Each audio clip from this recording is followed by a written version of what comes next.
Topchanchi lake, Jharkhand. আমরা এখন তোপচাঁচি লেকে রয়েছি।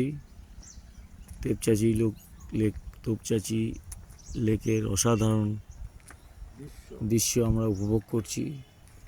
তোপচাঁচি, এটা একটা লেক, তোপচাঁচি লেক। আমরা তোপচাঁচি লেকের অসাধারণ প্রাকৃতিক সৌন্দর্য উপভোগ করছি।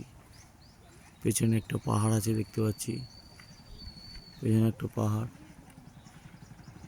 আপনারা ধানবাদ থেকে, এখানে ধানবাদে নেবে এই তোপচাঁচি লেকে আসতে পারেন, গাড়ি নিয়ে আসতে পারেন। অসাধারণ তোপচাঁচি লেক।